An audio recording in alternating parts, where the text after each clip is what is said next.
الحمد لله الحمد لله نحمده ونستعينه ونستغفره ونؤمن به ونتوكل عليه ونعوذ بالله من شرور أنفسنا ومن سيئات أعمالنا من يهده الله فلا مضل له ومن يضلله فلا هادي له ونشهد أن لا إله إلا الله وحده لا شريك له ونشهد أن سيدنا ومولانا محمدا عبده ورسوله وبارك وسلم تسليما كثيرا كثيرا.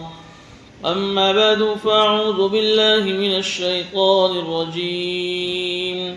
بسم الله الرحمن الرحيم. ولا جناح عليكم فيما عرضتم به من خطبة النساء أو أكننتم في أنفسكم علم الله أنكم ستذكرونهن ولكن لا تواعدوهن سرا إلا أن تقولوا قولا معروفا ولا تعزموا عقدة النكاح حتى يبلغ الكتاب أجله واعلموا أن الله يعلم ما في أنفسكم فاحذروه واعلموا أن الله غفور حليم.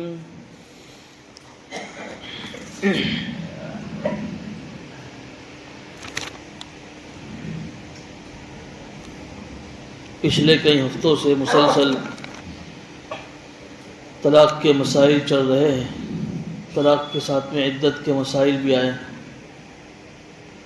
اور گزشتہ ہفتے دودھ پلانے کے مسائل بھی کچھ آئے. آج کی آیتیں بھی جو پڑھی گئی ہیں وہ اسی کے تعلق سے ہیں. آیت نمبر 235 تلاوت کی گئی ہے. اس میں اللہ رب العزت نے ایک اور بات کی طرف اشارہ فرمایا ہے کہ جب کسی عورت کو جب طلاق ہو جائے تو طلاق ہو جانے کے بعد اس کے لیے عدت میں بیٹھنا ضروری ہوتا ہے. یا کسی شوہر کا انتقال ہو گیا تو اس کی بیوی جو اب بیوہ بن گئی ہے اس کے لیے بھی عدت میں بیٹھنا ضروری ہے. اس کے مسائل بھی گزشتہ ہے. بہرحال طلاق والی عورت ہو یا بیوہ عورت ہو دونوں کے لیے عدت ضروری ہے. اور عدت کے اندر عدت کے درمیان کا جو وقفہ ہے ان وقفوں کے اندر عورتوں کے لیے شوق منانا ضروری ہے. مثال کے طور پر وہ مہندی نہیں لگا سکتی, خوشبو استعمال نہیں کر سکتی, رنگین کپڑے استعمال نہیں کر سکتی, اور بھی وہ ساری چیزیں جس کا تعلق زینت سے ہیں وہ ساری چیزیں عورتیں طلاق کے عدت کے زمانے میں اس کو اختیار نہیں کر سکتی. اسی کے ساتھ ایک چیز یہ بھی ہے کہ ابھی وہ عدت میں بیٹھی ہیں, سوگ منا رہی ہیں, اب اس کی عدت چل رہی ہے. اب ظاہر سی بات ہے کہ جب کسی کے یہاں یہ معاملہ پیش آتا ہے, کسی کے گھر میں کسی کی بیٹی کو طلاق ہوئی, کسی کی بھتیجی کو طلاق ہوئی, جو بھی معاملہ ہو, شہر میں اس کی بات پھیلی جاتی ہے. تو اب ہوتا یہ ہے کہ کچھ لوگ اس عورت کے ساتھ اپنا نکاح کا پیغام بھیجتے ہیں. ابھی تو عورت عدت میں ہے اور عدت کے اندر ہی اس کو نکاح کے پیغام, دوسرے نکاح کے پیغام آنا شروع ہو جاتے ہیں. تو اللہ تعالیٰ نے اس آیت میں اسی کی طرف اشارہ فرمایا ہے. مرد حضرات کو اس کی تلقین کی ہے اور اس بات کی طرف متوجہ کیا ہے کہ عدت کے درمیان جو عورتیں عدت میں بیٹھی ان کو صاف نکاح کا پیغام مت بھیجو, یا ان سے نکاح کا وعدہ بھی مت کرو, چاہے ڈائریکٹ ہو یا وایا وایا اپنے گھروں کی عورتوں کے ذریعے سے ہو کہ بھئی جاؤ نا تم, مجھے وہ عورت جو ابھی طلاق میں ہے وہ پسند ہے, تم جا کر میری اس سے سگائی فکس کر کے آ جاؤ نا. ایسا نہ ہو کہ اس کی عدت پوری ہو جاوے اور پھر کہیں اور چلی جاوے اور میں رہ جاؤں.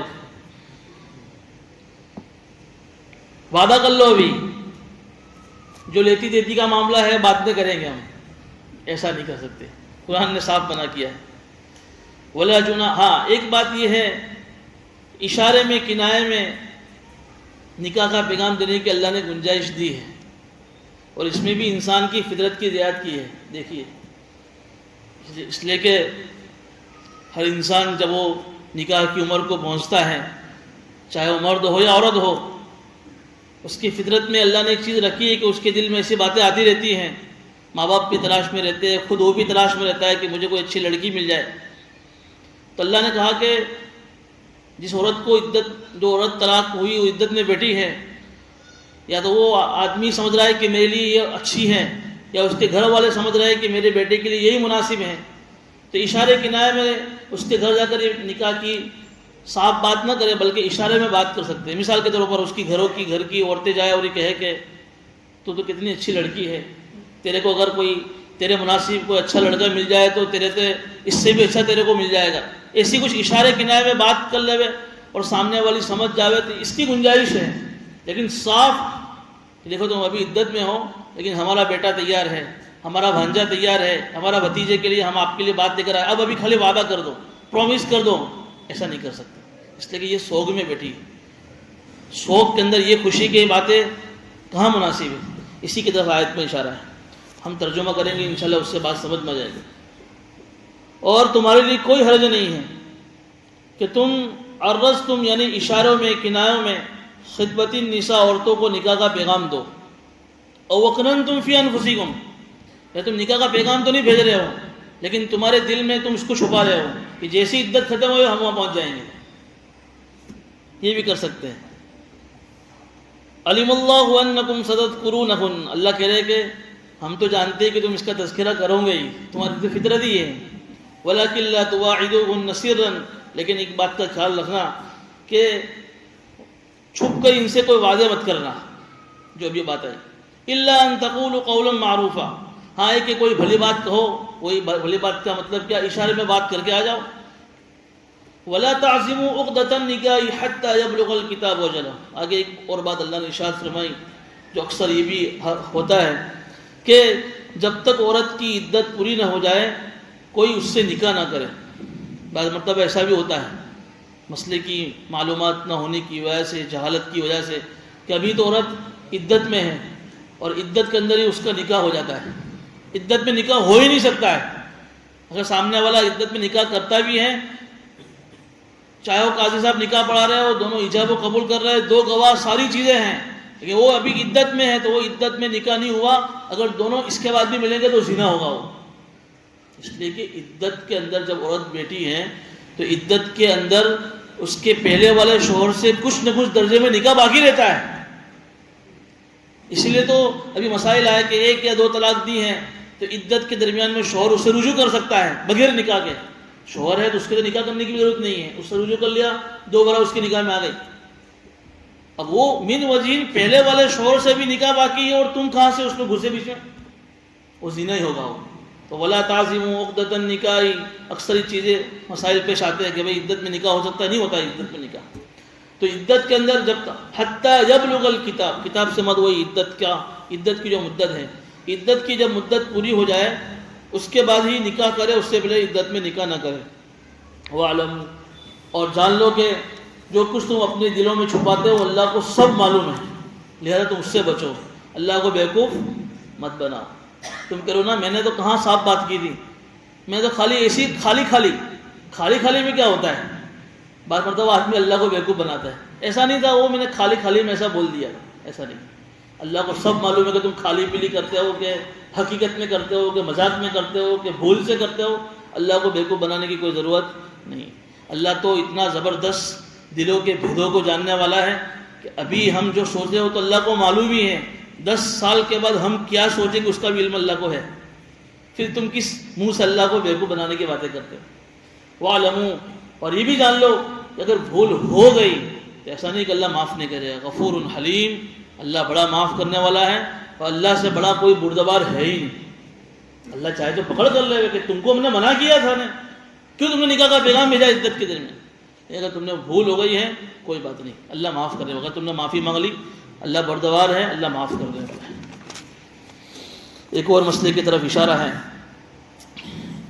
اس کے اندر اللہ تعالیٰ نے ان عورتوں کے مسائل کو بیان فرمایا ہے جن عورتوں کو طلاق ہو گئی ہے، اور ان کا مہر کے مسئلے کی یہاں وضاحت ہے.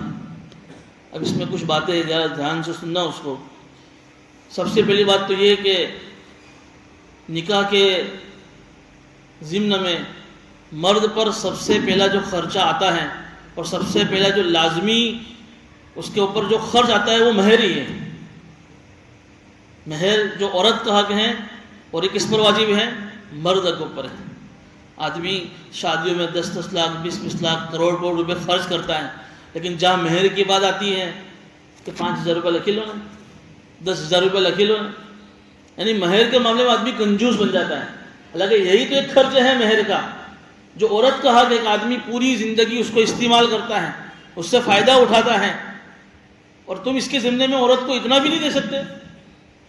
تو مہر جو شادی کا نکاح کا سب سے اہم جز ہے، لازمی خرچ ہے، یا تو کبھی اس کا ذکر ہی نہیں ہوتا ہے نکاح میں. کبھی کبھی ایسا ہوتا ہے کہ صاحب پوچھتے ہیں بھائی مہر، تو بھول ہی گیا، بھول گئے. ارے مہر کا خرچہ تمہیں یاد نہیں آیا؟ تم شادی کے اندر اپنے کام گھر میں کام کرنے والے کام والے کو بھی تم نہیں بھولتے ہو، اس کو بھی تم کچھ کرنے کی فکر کرتے ہو، تم مہر ہی بھول گئے. کتنی بڑی غفلت ہوتی ہے. اس لیے کہ آدمی سمجھتا ہی نہیں کہ شادی کس کو بولتے ہو، نکاح کس کو بولتے ہیں. دنیا بھر کے خرچے ہوتے ہیں لیکن مہر کے معاملے میں آدمی کنجوسی کرتا ہے. اب مہر کی بہت ساری قسمیں علماء نے لکھی ہے، میں اشارہ کر دیتا ہوں.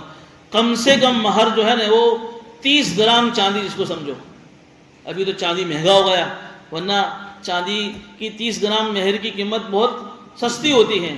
اور آج کے زمانے کے حساب سے اگر 3 لاکھ بھی بھاؤ نکالے تو 9,000 روپے 30 گرام کے چاندی کی قیمت ہے. 31 گرام یعنی 10,000 روپے آس پاس مان کر چلو.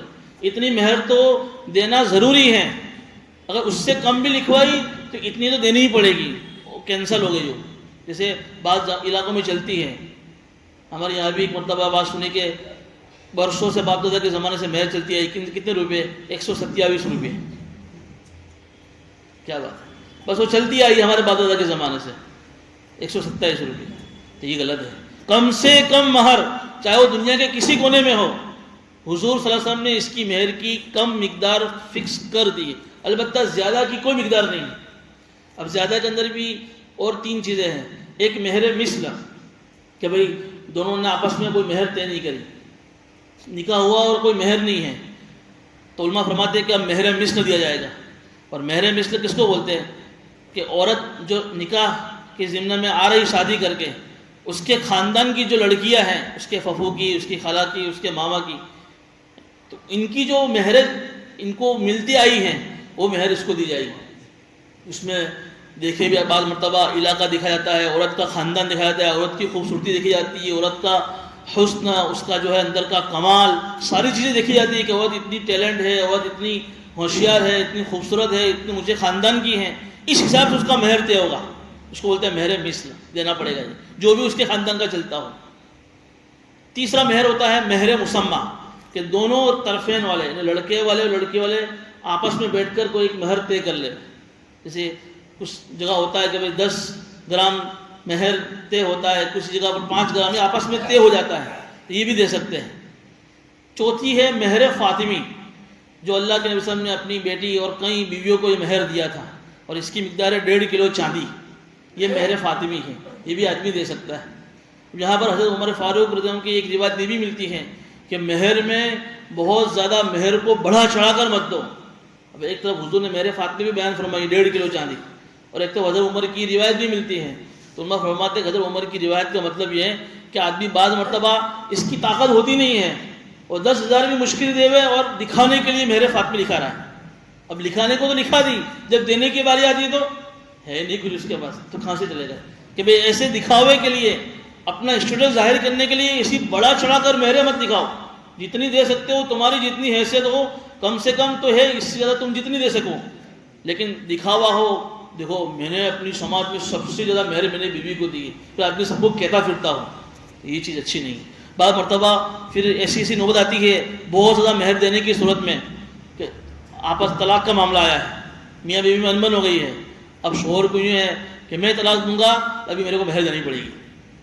اور ہوتا یہی اکثر کہ مہر جب عورت نکاح کر کے آئی ہے اور پہلی رات میں ہی اسی پہلی ملاقات میں اس کو مہر دے دینی چاہیے. یہاں تو 10 سال کی پوری زندگی نکل جاتی ہے, مہر نہیں دیتا ہے آدمی. اب ایک مسئلہ آیا تھا, انتقال ہوئے بھی کئی سال ہو گئے اور اس کی عمر کو بھی 50-60 سال ہو گئے. اب وہ ہے کہ مہر کیا, میرے عورت کی مہر باقی ہے. عورت تو بیچاری قبر میں چلی گئی, اب کیا کریں گے, اس کی مہر کون کھائے گا, اس کے ورثہ کھائیں گے. عورت کو تو کچھ نہیں ملا نا, یہ کیا ہے, باقی مہر لکھواتے ہیں. ارے مہر معجل لکھواؤ, نقد لکھاؤ, کیش دے دو اس کو, یا سونے کی شکل میں ہو, کیش کی شکل میں وہ دے دو اس کو, اس کا حق بنتا ہے نا. یہ تم اس کو استعمال کرو گے پوری زندگی اور تم اس کو کچھ دے نہیں رہے. بہرحال تو یہ مہر کی کچھ اقسام تھی, یہاں اسی کے مسائل کا طرف اشارہ ہے.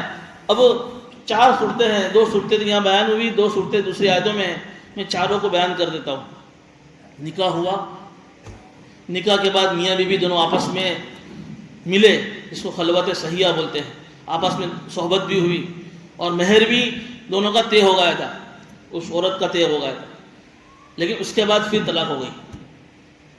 تو اب اس ضمن میں شوہر کے ذمہ ضروری ہے کہ عورت کو جو اس کا مہر طے ہوا تھا وہ پورا کا پورا مہر اس کو دینا پڑے گا. پہلی صورت, نکاح کے بعد دونوں ایک دوسرے سے ملے, خلوت ہو گئی, یعنی جماع صحبت ہو گئی اور مہر بھی طے ہو گیا تھا. اب طلاق ہو رہی ہے تو شوہر کے ذمہ ہے کہ عورت کو پورا مہر دینا پڑے گا. نمبر 2, نکاح ہوا, خلوت بھی ہوئی, لیکن مہر طے نہیں ہوا, جیسا بھی آیا مہر طے نہیں ہوا. اب معاملہ طلاق کا آیا, تب طلاق ہو رہی ہے, اب کیا مہر دے, تو کہا کہ مہر مصر دینا پڑے گا جو اس کی خاندان کی عورتوں کی چلتی ہیں. وہ 2 صورتیں جو یہاں بیان ہیں جو میں نے بیان کر دی. یہاں 2 اور صورتوں کا بیان ہے آیت نمبر 1 کے اندر کہ نکاح ہو گیا, مان لو آج نکاح ہوا, نکاح کے بعد ایجاب و قبول بھی ہو گیا, اب رخصتی نہیں ہوئی, ابھی عورت تو گئی نہیں ہے اور اس کے پہلے ہی شوہر نے طلاق دے دی تھی. ایسا کب ہوتا ہے کہ زبردستی والا معاملہ ہوتا ہے, وہ کسی اور کو لے کے بیٹھا ہے یا کسی اور کو لے کے بیٹھی ہے, 2 میں سے کوئی بھی ایک صورت.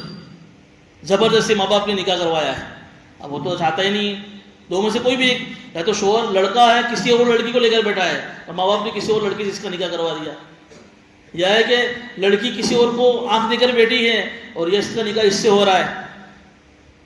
اب معاملہ یہاں آتا ہے کہ نکاح ہو گیا ہے, لیکن یا تو پھر یہاں اس وجہ سے کیا ہوتا ہے کہ شوہر اپنی بیوی کو کیا دیتا ہے, طلاق دے دیتا ہے. ملاقات ہی نہیں ہوئی, خلوت نہیں. اچھا, مہر بھی طے نہیں ہوا تھا, نکاح کے وقت مہر بھی طے نہیں ہوا, صرف نکاح ہوا, رخصتی بھی نہیں ہوئی. اب کیا کریں, اس کا بیان آ رہا ہے.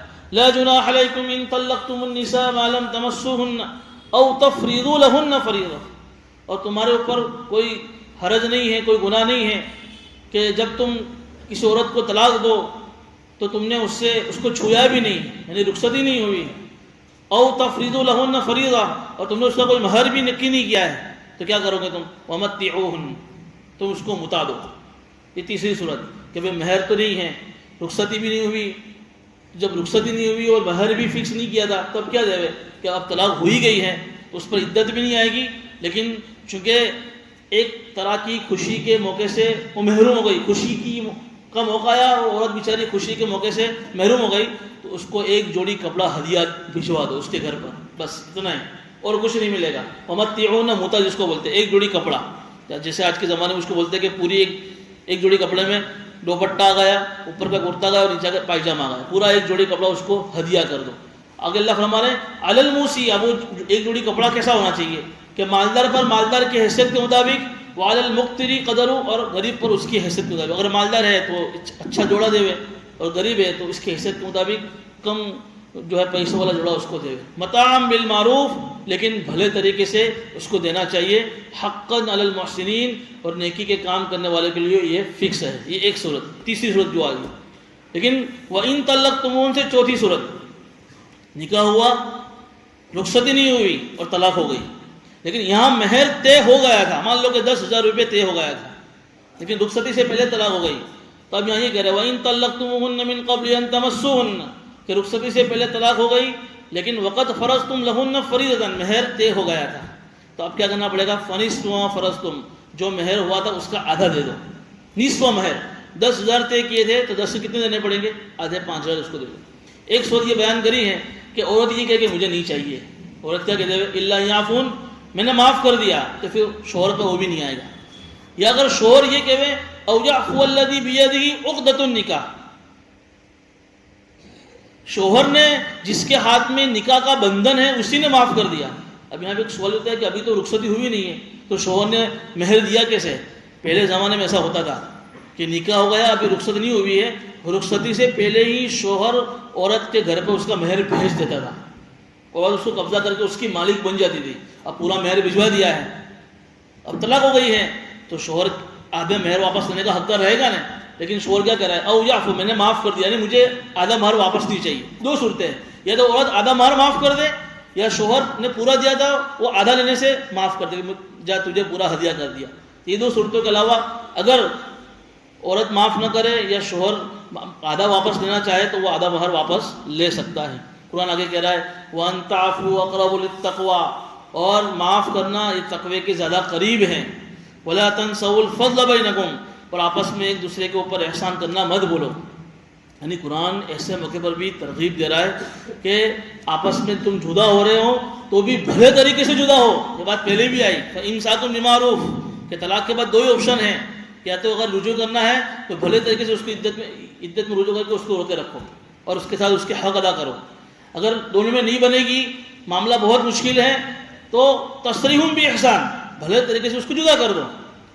لیکن یہ جو ہوتا ہے کہ بھئی جدائی کے موقع پر جو آپس میں ایک دوسرے کے اوپر جو گزشتہ بدائی کی عزت اچھالی جاتی ہے، ایک دوسرے کے جو ہے ذلیل کرنے کی کوششیں کی جاتی ہیں، یہ ساری چیزیں غلط ہیں. تو یہاں ان آیتوں کے ضمن میں یہ پتہ چلا کہ شوہر کو یہ چاہیے کہ کچھ نہ کچھ عورت کو جو مہر دیا تھا وہ مہر یا تو معاف کر دے، یا تو عورت کو چاہیے کہ وہ آدھا مہر لینے سے معاف کر دے. دو میں سے کوئی بھی ایک احسان کا معاملہ کرے. یہاں تو الٹا ہی ہوتا ہے، مہر تو دینا جو پڑتا ہے، مہر سے بھی 10 گنا رقم دلوائی جاتی ہے. تو بہرحال یہ نہیں ہونا چاہیے. قرآن کہہ رہا ہے کہ جتنا جس کے ذمے جو ہو وہ اتنا دے دے.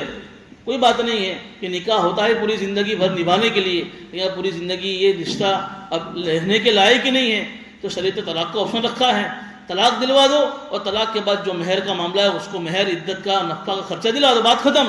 لیکن یہ کیا ہے کہ بڑھا چڑھا کر رقمیں لی جاتی ہیں اور پھر اس کے سارے مطالبات ہوتے ہیں، ڈیمانڈیں ہوتی ہے، ہمیں تو یہ بھی چاہیے، ہمیں تو یہ بھی چاہیے، ہمیں تو یہ بھی چاہیے. شریعت میں اس کا کوئی جو ہے اصول نہیں. ان اللہ بما تعملون بصیر، اور اللہ کو تمہارے سارے کام کاج کی سب خبر، اللہ سب دیکھ رہا ہے کہ کون حق مار رہا ہے، کون کسی کا حق دبا رہا ہے، کون ناحق وصول کر رہا ہے، اللہ کو سب خبر ہے. حافظوا علی الصلوات والصلاۃ الوسطی، ابھی یہ مسائل چل رہی تھے کہ اللہ نے بیچ میں نماز کی بات لا دی. یعنی کبھی کبھی ایسا ہوتا ہے کہ علماء نے اس کی دو وجہ لکھی، دو تفصیل لکھی ہے کہ کبھی کبھی ایسا ہوتا ہے کہ جب ایسے نکاح کے طلاق کے معاملے میں آدمی بیٹھتا ہے نا تو گھنٹے نکل جاتے ہیں. سماج کے لوگ بیٹھے، آپس کے دو خاندان والے بیٹھے، گھنٹوں کے گھنٹوں نکل جاتے ہیں لیکن کوئی مسئلہ سلجھتا نہیں ہے اور اس میں کئی نمازیں قضا ہو جاتی ہیں. تو اللہ نے کہا کہ بھائی ایسا نہ ہو کہ طلاق کے کیس کے سمٹانے میں تمہاری اپنی نمازوں کے مسئلے گڑبڑ ہو جائے. ایک تو یہ تفصیل.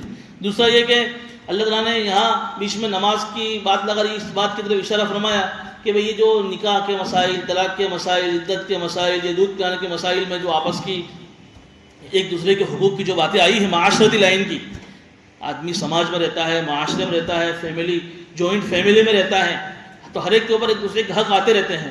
تو یہ حقوق کی ادائیگی کا جو معاملہ ہے نا، بندے کے حق، یہ آدمی کب ادا کرتا ہے؟ جب وہ نماز کا پابند ہوگا. اس لیے کہ جو آدمی اگر نماز نہیں پڑھتا ہے نا تو شیطان اس پر مسلط ہو جاتا ہے، وہ شیطان کا بھائی بن جاتا ہے.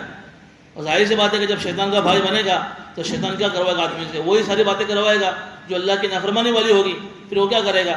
بیوی کے حق بھی مارے گا، نہ دوسرے کے حق بھی مارے گا، نہ ساری چیزیں گڑبڑیاں کرے گا.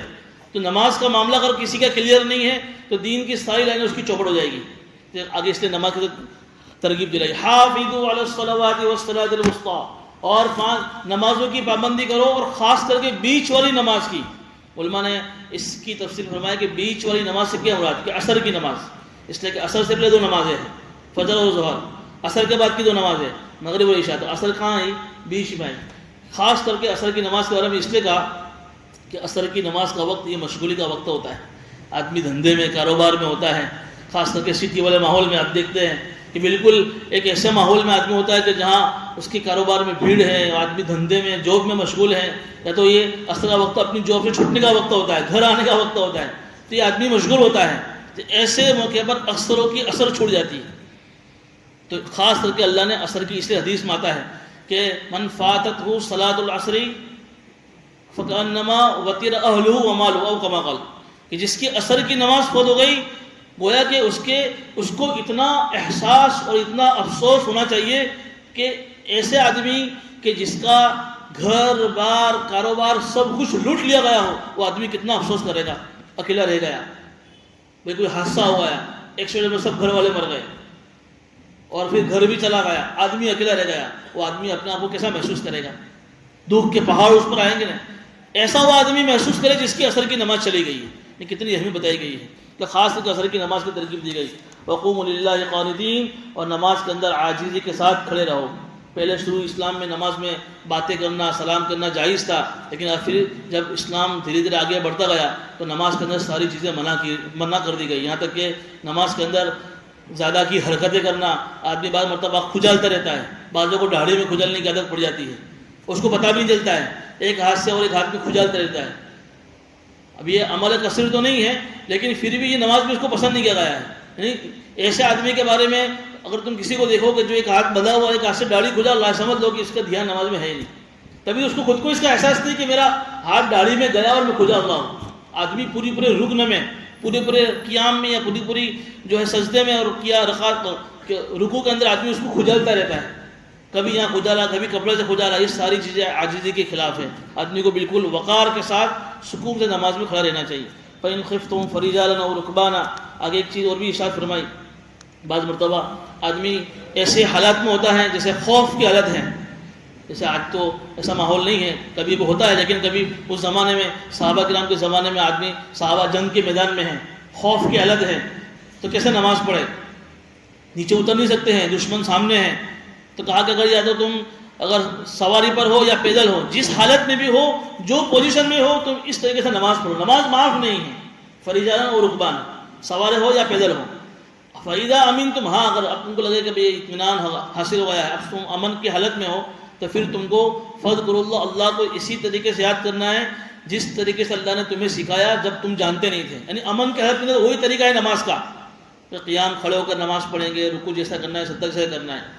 تو دو حالتیں ہو گئی، ایک امن کی حالت، ایک خوف کی حالت۔ امن کی حالت میں تو نماز بالکل اطمینان سے جس طریقے سے نماز کا طریقہ اسی طرح پڑھنا۔ اب البتہ خوف کی حالت میں آدمی جیسی بھی پوزیشن میں ہو وہ اس پوزیشن میں نماز پڑھ لے۔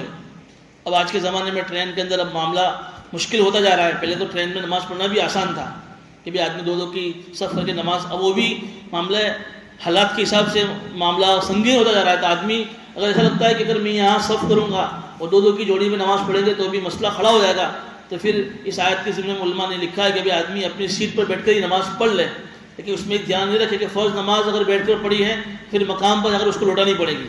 البتہ نفل نمازیں ہیں، سنت نمازیں ہیں، وہ اپنی سیٹ پر بیٹھے بیٹھے بھی قبلہ رخ اگر ہوئے نہ ہوئے وہ آدمی جس پوزیشن میں نماز پڑھے اس کی نماز ہو جائے گی، لیکن فرض نماز کا معاملہ ایسا ہے کہ اس کو دوبارہ دہرانی پڑے گی اس کو۔ والذین یتوفون منکم ویذرون ازواجا وصیۃ لازواجہم متاعا الی الحول غیر اخراج، پیچھے جو مسئلہ آیا نا متوفانا زوجها، وہ عورت جس کے شوہر کا انتقال ہو گیا، اس دن میں نے بات بتائی تھی کہ پہلے زمانے میں عورتوں کو عدت میں ایک سال بٹھانا پڑتا تھا، پھر اسلام آیا تو اسلام نے عورتوں کی عدت طے کر دی کہ بھائی 4 مہینے 10 دن، اس میں بھی اگر وہ جو عورت بیوہ ہوئی ہے اگر وہ حاملہ ہے تو اس کی عدت وضع حمل، یعنی مطلب ابھی کل آج شوہر کا انتقال ہوا اور وہ حمل سے تھی اور کل اس کو بچہ ہوا تو ایک ہی دن اس کی عدت پوری، اتنی آسانی۔ لیکن اگر حمل سے نہیں ہے، غیر حاملہ تھی تو پھر 4 مہینے 10 دن اس کو عدت میں بیٹھنا پڑے گا، لیکن اسلام سے پہلے 1 سال عدت میں بٹھایا جاتا تھا۔ تو اس وقت اللہ رب العزت نے ایک آیت یہ بھی ارشاد فرمائی تھی، اس وقت میراث کے احکام نازل نہیں ہوئے تھے، تو اللہ نے مردوں کے ذمے یہ بھی کہا تھا کہ جب تمہارے مرنے کا وقت قریب آئے، جب تم کو لگے کہ اب میں مر کے جا رہا ہوں، میری بیوی کا کوئی نہیں ہے اور میراث کی آیتیں بھی نازل نہیں ہوئی تھی کہ اس کو میرے مال میں سے ملے گا نہیں، تو تم ایک کام کرو، اس کے لیے 1 سال کا خرچہ اور تم 1 سال تک اس کو اپنے گھر میں سے نکالیں گے نہیں تمہارے ورثہ، یہ 2 چیز کی وصیت کر کے جاؤ، 1 سال کا خرچہ اور 1 سال تک عورت کو گھر میں سے نکالنے کا نہیں، یہ 2 چیزوں کی وصیت کرنا اس زمانے میں مرد کے اوپر ضروری تھا۔ لیکن اب وہ میراث کے مسائل جب آ گئے جس میں عورتوں کی بھی میراث آئی کہ بھئی اگر شوہر کا انتقال ہوتا ہے تو شوہر کے مال میں سے اگر اس کی اولاد ہے تو عورتوں کو 8واں حصہ ملے گا، اولاد نہیں ہے تو 4تھا حصہ ملے گا، یہ سارے مسائل آ گئے ہیں، تو پھر یہ حکم یہ آیت کا پر عمل کرنا منسوخ ہوگا، اسی میں اس آیت کی طرف اشارہ ہے۔ فَإِنْ خَرَجْنَا فَلَا جُنَاحَ عَلَيْكُمْ، اللہ فرما رہے کہ تم نے اگر اس کو گھر میں سے نکالا نہیں 1 سال تک اس کو بٹھا، لیکن اگر وہ خود سے کہ نہیں میں تو اپنے میکے چلی جاتی ہوں. بعض مرتبہ کنواری عورت جو ہے جوانی کے عالم میں اس کے شوہر کا انتقال ہوتا ہے تو اس کے کوئی بچے بھی ہوتے نہیں ہیں، اب جوائنٹ فیملی میں رہتی ہے، دوسری اس کے جیٹھانی بھی ہے، اس کے دوسری دیرانی بھی ہے، یہ بیچاری اب بیوہ ہو گئی ہیں، تو عدت کے درمیان تو وہ اپنے سسرال میں عدت پوری کرے گی، کہ جب عدت پوری ہو جائے گی اب وہاں رہ کر کیا کرے گی وہ. لیکن تم اس کو روانہ نہیں کر سکتے کہ بھائی تو چلی جا تیرے گھر. اس کے شوہر کا انتقال ہو گیا، وہ بھی حق میں. اس کے شوہر کے انتقال کے بعد اگر اس کا اپنے پیئر میں اپنے میکے میں کوئی نہیں ہے تو تمہیں اپنے سسرال میں اس کو رکھنا پڑے گا، اس کے رکھنے کا کوئی انتظام کرنا پڑے گا، اور شوہر کی میراث میں اس کو مال تم کو دینا پڑے گا. لیکن وہ خود سے جا رہی ہے کہ نہیں بھائی میں واپس اپنے ماں کے گھر اپنے میکے چلے جاتی ہوں، تو پھر کوئی مسئلہ نہیں. فَإِنْ خَرَجْنَا فَلَا جُنَاحَ عَلَيْكُمْ فِي مَا فَعَلْنَ فِي أَنفُسِهِنَّ بِالْمَعْرُوفِ وَاللَّهُ عَزِيزٌ حَكِيمٌ. اللہ زبردست اور حکمت والا ہے. وَلِلْمُطَلَّقَاتِ مَتَاعٌ بِالْمَعْرُوفِ حَقًّا لِلْمُتَّقِينَ. یا اللہ نے پھر سے وہ جو ہے مطلقہ طلاق والی عورتوں کی بات کی طرف اشارہ فرمایا. اوپر جو 2 صورتیں اس آیت میں نہیں تھی جو میں نے بیان فرمائی کہ عورت کا مہر طے ہو گیا تھا اور اس سے خلوت بھی ہو گئی تھی تو طلاق ہو گئی تو مہر تو دینا ہی پڑے گا. اللہ کہہ رہے ہیں کہ مہر تو تم نے دیا وہ تمہاری ذمہ داری تھی، لیکن اس کے ساتھ ساتھ میں کچھ بھلے طریقے سے اور بھی کچھ گفٹ دے دو. اللہ مردوں کو کہہ رہے ہیں بھائی تمہاری آپس میں انبن ہو گئی تو تم نے مہر دے دیا تو مہر کے ساتھ ساتھ میں تم عدت کا خرچہ بھی دو گے. اگر اس کی جو ہے اولاد ہے تو تم اس کی اولاد کا بھران پوسن بھی تم دو گے، لیکن اس کے ساتھ بھی کچھ نہ کچھ اور ہدیہ بھی دے دو تم. اللہ مردوں کو کہہ رہے ہیں وَلِلْمُطَلَّقَاتِ مَتَاعٌ بِالْمَعْرُوفِ کہ بھلے طریقے سے تم ان کو کچھ دے دو سامان. حَقًّا عَلَى الْمُتَّقِينَ جو تقوی والے ہوں گے نا، جس کے دل میں اللہ کا خوف ہوگا، وہ کچھ نہ کچھ دیں گے ہی. حق کا یہاں واجب کا ترجمہ نہیں کریں گے، لیکن یہ کہہ سکتے کہ بھئی ان کے لیے یہ چیز اللہ نے فکس مقرر کی ہے. كَذَلِكَ يُبَيِّنُ اللَّهُ لَكُمْ آيَاتِهِ لَعَلَّكُمْ تَعْقِلُونَ. اللہ تعالیٰ اسی طرح تمہارے سامنے اپنی آیتوں کو کھول کھول کر بیان کرتا ہے تاکہ تم کچھ سمجھ جاؤ. دیکھیے قرآن کریم میں اللہ تعالیٰ ایسے مسائل بیان فرماتے ہیں، کیوں اللہ کو ضرورت پیش آئی؟ سوچنے سی بات ہے نا یہ کہ بھئی یہ مہر کے مسائل، یہ طلاق کے مسائل، یہ عدت کے مسائل اللہ تعالیٰ ایک ایک شک کو کھول کھول کر بیان کر رہا ہے. تو اللہ کہے کہ اسی طرح ہم تمہارے سامنے تو ہماری نشانیوں کو، ہمارے احکامات کو، ہمارے مسائل کھول کھول کر تمہارے سامنے بیان کرتے ہیں تاکہ تم کچھ سمجھ حاصل کرو. کیا مطلب سمجھ حاصل کرنے کا؟ تمہیں پھر یہ احساس ہونا چاہیے کہ ہم شریعت کے مطابق فیصلہ کریں، ہم شریعت کے مطابق شریعت کے قانون پر عمل کریں. یہ جو مسلم پرسنل لاء جس کو بولتے ہیں کہ ہمارے وہ سارے مسائل آئلی مسائل جس کا تعلق ہمارے اپنے نکاح طلاق کے تعلق سے ہیں، اس میں بعض مرتبہ آدمی قرآن سے ہٹ کر دنیاوی کورٹ میں جاتا ہے کہ نہیں بھئی اس کو قرآن کی مسائل پر، قرآن کے احکامات پر بھروسہ نہیں ہوتا ہے کہ مجھے انصاف نہیں ملا ہے. بہت ساری عورتیں بھی ایسا کہتی ہیں یار ہم کو یہ سمجھ میں نہیں آتا، قرآن کی بہت ساری آیتیں ہم کو سمجھ میں نہیں آتی، ہم تو کورٹ میں جائیں گے وہاں ہم کو انصاف ملے گا. یہ دنیاوی کورٹ تمہیں کیا انصاف دے گی؟ ان کے سامنے تو اپنے خود کے بنائے ہوئے قانون ہیں. قرآن تو ہدایت کی کتاب ہے جو قیامت تک کے لیے اللہ نے نازل فرمائی ہے، اور قرآن ایک ایسی کتاب ہے جس میں اللہ تعالیٰ نے سارے دنیا کے قیامت تک جتنے بھی مسائل آنے والے ہیں سارے مسائل کا حل اللہ نے قرآن میں رکھا ہے. اور اللہ تعالیٰ اس مسائل کے جیسے ہم پر ظلم نہیں کر رہا ہے. میں نے اس کے پہلے بھی مثال دی تھی کہ بعض مرتبہ آدمی سمجھتا ہے کہ میرے اوپر ظلم ہو رہا ہے، تو اس کی مثال ایسی ہے کہ ایک آدمی کو بخار ہے اور بخار میں اس کو جو ہے کوئی بھی چیز اچھی نہیں لگتی ہے، بہترین سے بہترین غذا بھی ہو تو آدمی کو کڑوی لگتی ہیں، تو کیا وہ کھانے کا قصور ہے؟ ارے بخار کی وجہ سے تیرے اندر کا جو سسٹم فیل ہو گیا ہے اس کا قصور ہے کہ تیرے کو ساری چیزیں کڑوی لگ رہی ہیں. تیرے کو اگر شریعت کی کسی مسئلہ سمجھ میں نہیں آ رہا ہے تو تیرے اپنی عقل کی کمی ہے، تیرے اپنی جو ہے دین کی کمی ہے، اللہ کے ساتھ تیرے تعلق کی کمی ہے کہ تجھے اللہ سے محبت نہیں ہے تو تجھے اللہ کا شریعت کا مسئلہ سمجھ میں نہیں آ رہا ہے. ایک آدمی اس لیے پوچھنے کے لیے آ رہا ہے کہ بھائی میں اس لیے مسئلہ پوچھ رہا ہوں کہ مجھے اس کے بارے میں جانکاری چاہیے، تو ٹھیک ہے کہ بھائی پوچھنا چاہیے. فَاسْأَلُوا أَهْلَ الذِّكْرِ إِن كُنتُمْ لَا تَعْلَمُونَ کہ بھائی نہیں جانتے تو پوچھو اہل علم کے پاس آ کر. لیکن ایک ہے کہ پوچھنے کا مطلب کیا ہوتا ہے؟ وعدہ وچکا نکالنا، کھوڑ کھاپڑ نکالنا اور پھر اس پر اعتراض کرنا، یہ اچھی چیز نہیں ہے. آدمی پھر دھیرے دھیرے ایسی چیزوں سے کیا ہے، آدمی اسلام سے ایمان سے نکل کر آدمی مرتد بن جاتا ہے فکری اعتبار سے. یہ تو ہم چونکہ ایسے ماحول میں بیٹھے ہم کو اس کا احساس نہیں ہے. باہر کی دنیا میں جائیے آپ، اچھے اچھے نوجوان، اچھے اچھے لوگ آپ کو ملیں گے جو زبان سے بعض مرتبہ تو اکثر طبقہ تو کہتا ہی نہیں ہے لیکن کچھ جو کہنے کی ہمت کرتے ہیں تب ہمیں پتہ چلتا ہے کہ اس کے اندر کیا اندر کھچڑی پک رہی ہے اس کے دماغ کے اندر شریعت کے تعلق سے لے کر.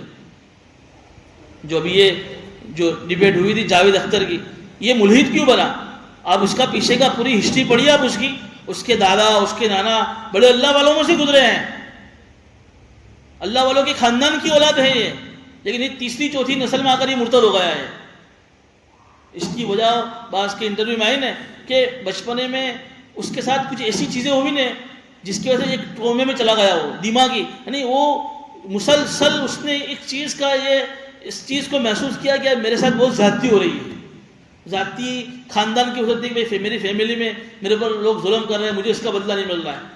مطلب مسلسل ایک آدمی اپنے بارے میں سوچتا ہے کہ یار میرے پر بہت ظلم ہو رہا ہے، میرے پر بہت زیادتی ہو رہی ہے، میرے ساتھ تو کچھ اچھا ہو ہی نہیں رہا ہے، تو آدمی ٹرومے میں چلا جاتا ہے. وہ سوچتا ہے کہ اگر اللہ ہوتا تو پھر اللہ میرے مسئلے کو حل کیوں نہیں کرتا، تو پھر وہ اللہ کا منکر بناتا ہے. جاوید اختر سے اللہ کا ملحد بن گیا، تو اللہ نے میرا مسئلہ کیوں حل نہیں کیا ہے؟ تو پھر دنیا امتحان کا مطلب کیا ہوا؟ دنیا میں تمہاری ساری ضرورتیں پوری ہو جاوے، تمہاری ساری چوائس، ساری خواہشات تمہارے جو تم مانگو مل جاوے، تو پھر دنیا امتحان کا مطلب ہی کیا رہا؟ پھر تمہاری اللہ نے ایسی جنت تیار کر رکھی ہے جو جس کے بارے میں تم نے سوچا بھی نہیں ہوگا، تمہاری آنکھوں نے اس کا تصور بھی نہیں کیا ہوگا. ایسی جنت میں ایسی سے اللہ نے نعمتیں بنا کر رکھی ہیں، اور ایک ایمان والے کو اس دنیا سے 10 گنی بڑی جنت ملے گی. اس کا تصور آدمی کرے تو ایسے مل جائے گی جنت. کچھ تو تکلیف تو ابھی آیا نا سورۃ بقرہ میں، حسبتم ان تدخلوا الجنت، کہ جنت ایسی تمہیں مفت میں مل جائے گی کہ تمہارے کوئی حالات ہی نہیں آئیں گے. اب ہر آدمی پر اپنے حساب سے اللہ اس کو حالت ڈالتے ہیں. 2 چیزیں کہا کہ مالداروں پر اللہ تعالیٰ نے، مالداروں کے ہاتھ میں اللہ نے شکر کا پیپر دیا ہے، اور غریبوں کے ہاتھ میں اللہ نے صبر کا پیپر دیا ہے. مالداروں کا مطلب، شکر کا مطلب کہ جو نعمتیں ملی اس پر شکر کرو، شکر کا امتحان ہو رہا ہے. غریبوں کے لیے کہ جو ملا اس پر صبر کرو، تم شکر کرو گے اللہ تمہیں نعمتوں کو بڑھائے گا، تم صبر کرو گے اللہ تعالیٰ تمہیں نعمتوں میں اور اضافہ کرے.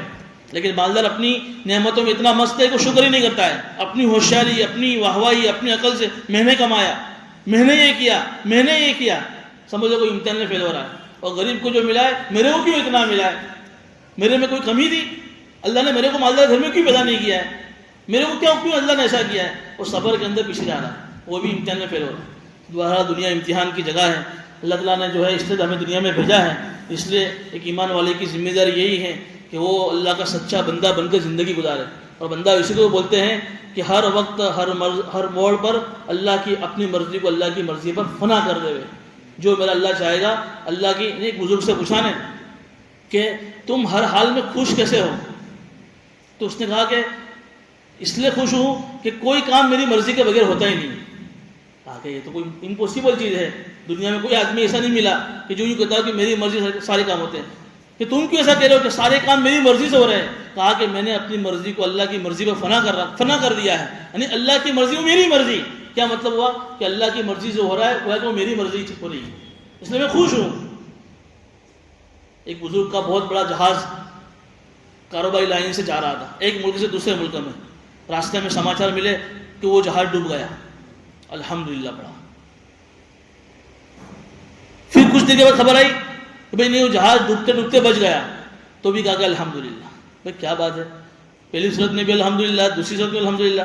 کہ الحمدللہ پہلی صورت میں کیوں کہا؟ کہ بھائی اللہ کی مرضی، ہم نے اپنی بس کی کوشش کی، اللہ نے حلال کاروبار کمانے کی تو ہمیں جو ہے فریضہ دیا تھا کہ اگر ڈوب گیا ہے تو اللہ کی مرضی کی بات ہے، کوئی بات نہیں، الحمدللہ ہم اللہ کے فیصلے پر راضی. اور بعد میں خبر آئی کہ بھائی جہاز ڈوبنے سے بچ گیا، اس میں بھی اللہ کی مرضی، اللہ نے بچا لیا، کتنا بڑا نقصان ہونے سے بچ گیا. اس کو بولتے ہیں ہر وقت اللہ کا تصور دلوں میں رہنا، اسی کا نام تقویٰ ہے. اس لیے آگے رمضان آ رہا ہے اور رمضان میں اسی کی پریکٹس کروائی جائے گی. 1 مہینہ مسلسل یوں سمجھیے کہ ایک ٹریننگ کا پروگرام شروع ہونے جا رہا ہے. آدمی ابھی سے اپنا آپ کو اٹینشن کر لے، تیار کر لے. جیسے سیزن آ رہی ہے ہماری آخرت کی، معمولی باتوں سے آدمی چھوٹی چھوٹی نیکی سے بہت اونچے مقام پر پہنچ جائے گا، آخرت کے اونچے درجوں پر پہنچ جائے گا. آدمی سوچ بھی نہیں سکتا ہے. اس لیے دیکھیں ابھی سے ایسا ماحول لگ رہا ہے کہ رمضان آ ہی گیا ہے. کل سے ایسا ماحول لگ رہا ہے نا، نہیں لگ رہا ہے؟ ایک دم نورانی ماحول لگ رہا ہے، کیفیت بدل رہی ہے دھیرے دھیرے. تو آدمی ابھی سے اپنے آپ کو مسجدوں سے متوجہ کرتے ہیں. آدمی ابھی سے اپنا روٹین بنا لے ہوئے، ابھی سے مجھے اتنی تلاوت کرنی ہے، ابھی سے مجھے جو ہے اتنے ذکر کرنے ہیں، اتنی تسبیحات پڑھنی ہے، اتنے خیرات کرنے ہیں، اتنا یہ کرنا ہے. آگے زکوٰۃ کے مسائل بھی آیا ہے، زکوٰۃ مجھے اتنی نکالنی ہے. اللہ پاک جو ہے ہمیں ان باتوں پر عمل کرنے کی توفیق عطا فرمائے. کیونکہ آگے رمضان بھی آ رہا ہے، اس لیے اب تفسیر کا سلسلہ انشاءاللہ رمضان تک موقوف رہے گا، پھر رمضان کے بعد انشاءاللہ ہم شروع کریں گے.